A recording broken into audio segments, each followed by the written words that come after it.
اور ان سارے کاموں کے ساتھ جو ایک بہت اہم کام ہے اور شاید اصل ہے، وہ ہے گناہوں کو مکمل طور سے چھوڑ دینا اور نیکیوں پہ پوری طریقے سے آ جانا۔ ہماری آنکھ کا دیکھنے سے جس طرح کا ہماری آنکھ کا تعلق دیکھنے سے جس طرح ہے، اسی طرح جسم سے نکلنے والے اعمال کا تعلق ہمارے ارد گرد کے حالات سے۔ جسم سے جیسے اعمال نکلتے ہیں، حالات ویسے آتے ہیں، یہ پکی بات ہے۔ آنکھ کا تعلق دیکھنے سے، کان کا سننے سے، زبان کا بولنے سے کتنا زبردست تعلق ہے یہ ان کا آپس میں، بالکل اسی طرح جسم سے نکلنے والے اعمال کا ہمارے حالات کے ساتھ تعلق ہے۔ نیک اعمال اگر ہم کریں گے تو رحمت کے فیصلے آئیں گے، اور برے اعمال کریں گے تو پھر لعنت کے فیصلے آئیں گے۔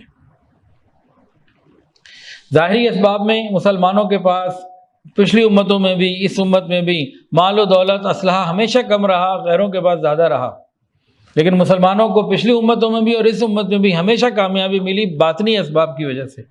باطنی اسباب ملتے ہیں مسلمانوں کے ساتھ شامل حال اس وقت ہوتے ہیں جب ان کے اعمال ٹھیک ہوں۔ تو ہمیں تو یہ چاہیے کہ چھوٹے سے چھوٹے گناہ کو بڑے سے بڑا سمجھیں، اور بڑی سے بڑی نیکی کو ہلکا سمجھیں، کہ ہم جتنے ڈیفیسٹ پہ ہیں، جتنے ہم مائنس میں جا رہے ہیں، ان کو پورا کرنا ہے۔ تو اگر ہم گناہوں کو ٹوٹلی چھوڑ دیں گے تو بچ جائیں گے، نیک اعمال کو ٹوٹلی اپنا لیں گے تو بچ جائیں گے، ورنہ یہ حالات بڑھ رہے ہیں۔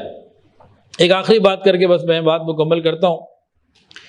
بنی اسرائیل، حضرت موسیٰ علیہ السلام پوری قوم کو لے کے مصر سے باہر نکل گئے تھے راتوں رات۔ یہ حضرت موسیٰ علیہ السلام کو جب نبوت ملی تھی تو پہلی رات میں بھی تو یہ کام کر سکتے تھے، اتنے برسوں کے بعد کیوں کیا؟ موسیٰ علیہ السلام مدین میں تھے، باہر نکلے، کوہ دور پہ اللہ تعالیٰ سے بات چیت ہوئی، نبوت ملی، تو نبوت لے کے جب آئے تھے تو پہلی رات ہی قوم کو لے کے نکل سکتے تھے۔ اتنے سالوں کے بعد کیوں نکلے؟ اس کے اندر کوئی حکمت ہے کہ نہیں ہے؟ جی بالکل ہے۔ کیا حکمت ہے؟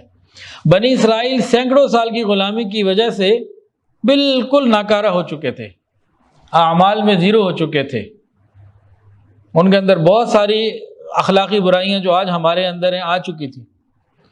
تو حضرت موسیٰ علیہ السلام ایک طرف تو فرعون کو دعوت دیتے رہے، دوسری طرف سے موسیٰ علیہ السلام، ہارون علیہ السلام بنی اسرائیل پر محنت کرتے رہے ان کے اعمال اور ایمان کی ترقی کے حوالے سے۔ پھر جب بنی اسرائیل نے گناہوں سے سچی پکی توبہ کر لی، اعمال پر آ گئے، ترقی کر گئے، تب اللہ کا حکم آیا ٹھیک ہے اب ان کو لے کے نکل جاؤ۔ ہمارے ساتھ بھی وہی معاملہ ہے جناب۔ جس دن سے فلسطین پہ حملہ ہوا، غزہ پہ یہ معاملہ ہوا، کیا ہماری مسجد میں کوئی نمازی بڑھے؟ مسلمانوں کے اوپر اس سے پہلے بہت دفعہ حالات آئے، تاتاری فتنے کے وقت حالات آئے، روس میں کمیونزم آیا حالات آئے، ہندوستان میں انگریز آیا حالات آئے، اندلس میں بھی حالات آئے۔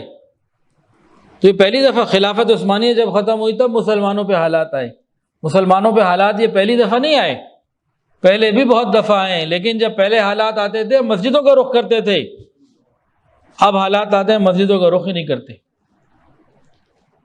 حالات کی تبدیلی کا ایک تو یہ تھا نا کہ میک ڈونلڈ پاکستان سے بوریا بسر گول کرے، دوسرا اللہ کی رحمت ہے، ہم کہتے ہیں اللہ کی مدد نہیں آ رہی، اس لیے نہیں آ رہی کہ ہمارے اعمال ٹھیک نہیں۔ جس دن آپ یہ محسوس کر لیں، اچھا یہ بتائیں کہ رمضان المبارک میں آخری جمعے والے دن یہ جو لوگ آتے ہیں نماز پڑھنے مسجدوں میں، یہ ہم نے یورپ سے، امریکہ سے اور انڈیا سے بلائے ہوتے ہیں یا پاکستانی ہوتے ہیں، ادھر ادھر کے ہوتے ہیں؟ بتاؤ احمد، ہمارے ہی ہوتے ہیں نا۔ مسجدوں میں جگہ نہیں ہوتی، سڑکوں تک لمبی لمبی لائنیں ہوتی ہیں۔ جس دن آپ فجر کی نماز میں یہ دیکھ لیں کہ جمعے کی جو نماز جیسا رش فجر میں ہے مسجدوں میں، آپ سمجھ لیں کہ حالات بہتر ہو گئے، پھر اللہ کی مدد آنے کی امید رکھیں۔ ان حالات میں امید تو رکھنی ہے، مانگنا تو ہے، لیکن مدد آئے گی نہیں۔ مدد آنے کے کچھ اسلوب ہیں، کچھ ضابطے ہیں، ان ضابطوں کو ہمیں پورا کرنا ہوگا، اس کے لیے ہم تیار نہیں، ہم کوئی گناہ چھوڑنے کے لیے تیار نہیں۔ تو سب سے زیادہ مدد پوری امت کی اور ہماری اپنی کیا ہے؟ ہم نیکیوں پر آئیں اور گناہوں کو چھوڑیں۔ یہ اعمال ہیں جو ہمیں کرنے ہوں گے، بالآخر کرنے تو ہیں، کیونکہ اس کے بغیر مدد آنی نہیں۔ اب کتنے اور جوتے کھا کے کرنے ہیں یہ ایک الگ بات ہے، ابھی سنبھلنا ہے یا مزید جوتے کھا کے سنبھلنا ہے یہ الگ بات ہے معاملہ ہمارے اوپر ہی۔